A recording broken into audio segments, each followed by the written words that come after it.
معزز سامعین و حضرات، آج کے خطبے کا موضوع ہے شعبان کا مہینہ رمضان المبارک کی تیاری کا مہینہ ہے۔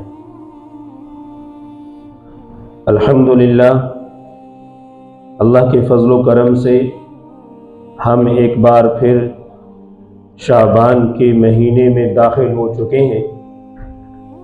یہ برکتوں بھرا مہینہ اور رمضان المبارک کی آمد کی تیاری کے لیے ایک بار پھر اللہ نے موقع عطا فرمایا ہے۔ اس شعبان المبارک کی بہت زیادہ فضیلت ہے۔ ان میں سے نمبر 1 نفلی روزے رکھنا ہے۔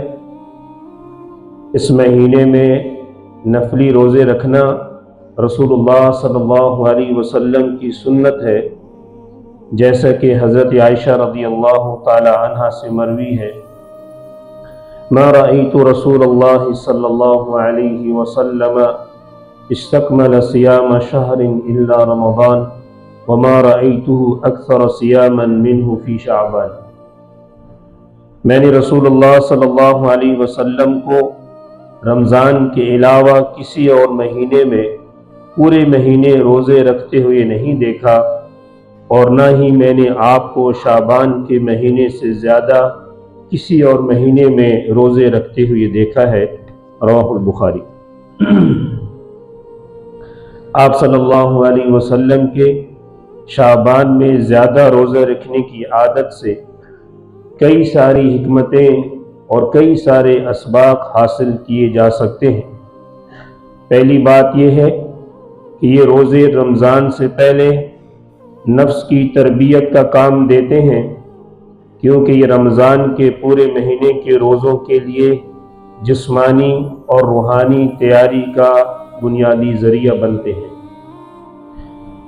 دوسری بات یہ ہے کہ شعبان وہ مہینہ ہے جس میں انسان کے اعمال اللہ تعالی کی طرف اٹھائے جاتے ہیں۔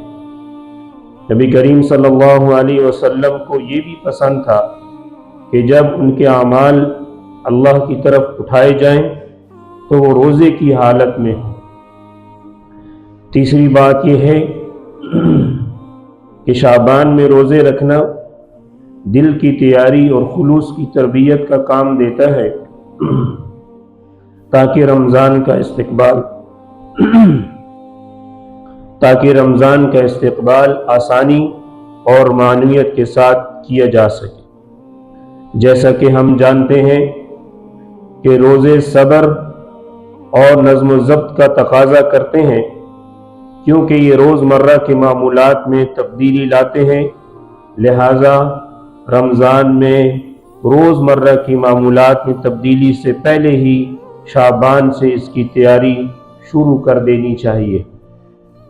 معزز سامعین و حضرات، رمضان کے استقبال کی تیاری کے لیے جو اعمال اپنائے جانے چاہیے اور شعبان سے ہی شروع کیے جا سکتے ہیں، ان میں یہ اعمال شامل ہیں۔ نمبر 1، اپنے آپ کو زیادہ سے زیادہ قرآن پاک کی تلاوت کا عادی بنانا، چاہے 1 صفحہ ہو یا آدھا پارہ ہو یا 1 پارہ ہو۔ شعبان کو قرآن کے ساتھ قربت بڑھانے کا ذریعہ بنائیں اور یہ عزم کریں کہ اسے زندگی بھر کا ساتھی بنائیں گے۔ نمبر 2، رات کی نمازوں، تہجد اور نفل کی کثرت کریں، خاص طور پر فرض نمازوں سے پہلے اور بعد کی سنتیں۔ نوافل پڑھنے کی عادت ڈال کر نہ صرف عبادات میں ترتیب، نظم و ضبط ہوتی ہے، بلکہ رسول اللہ صلی اللہ علیہ وسلم کی تعلیمات سے بھی محبت بڑھتی ہے۔ جب رمضان المبارک کا مہینہ آئے گا تو نوافل پڑھنا آسان محسوس ہو، لمبی لمبی رکعت کی تراویح پڑھنا آسان محسوس ہو۔ نمبر 3، حد الوسع اپنے آپ کو سوشل میڈیا پر گزارے جانے والے اوقات کو کم سے کم کر دیں اور اللہ تعالیٰ کے ساتھ گزارے جانے والے اوقات کو بڑھا دیں۔ یاد رکھیں کہ سوشل میڈیا کبھی کبھی فائدہ سے زیادہ نقصان پہنچاتا ہے۔ یاد رکھیں کہ سوشل میڈیا کبھی کبھی فائدے سے زیادہ نقصان پہنچاتا ہے۔ اس کی وجہ یہ ہے کہ کچھ غیر ذمہ دار لوگ سوشل میڈیا کو فتنہ اور گمراہ کن تعلیمات پھیلانے کا ذریعہ بنا لیتے ہیں۔ لہٰذا آئیے ہم سب اس مہینے میں نفلی روزوں کی کثرت کریں، چاہے وہ پیر اور جمعرات کے روزے ہوں یا 13، 14 اور 15 شعبان کے روزے، جنہیں ایام 20 یعنی چاند کی راتوں کے روزے بھی کہا جاتا ہے، چاند کے ایام۔ جو لوگ رمضان کی قضا روزے رکھنے کے پابند ہیں، انہیں چاہیے کہ وہ شعبان میں ان روزوں کی قضا ادا کریں، کیونکہ خدشہ یہ ہے کہ یہ آخر وقت میں بوجھ بن جائیں گے یا شرعی عذر کے بغیر تاخیر کرنے کی وجہ سے گناہ کا باعث بنیں گے۔ معزز سامعین حضرات،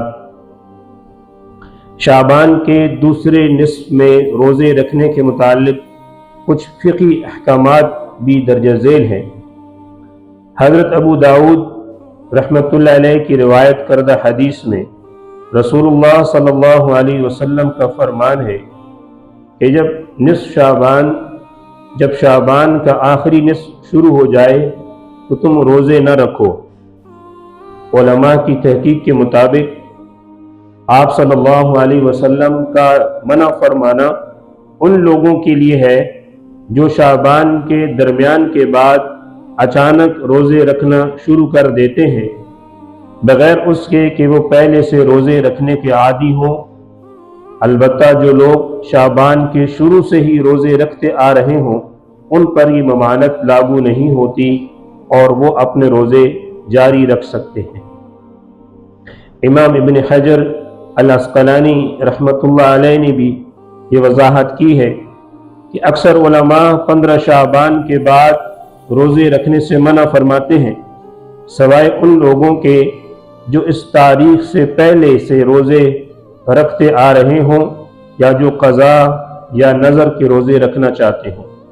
لہٰذا جو لوگ شعبان میں روزے رکھنا چاہتے ہیں، انہیں 15 شعبان سے پہلے روزے شروع کر دینے کی ترغیب دی جائے، بشمول ایام 20، 13، 14 اور 15 شعبان کے۔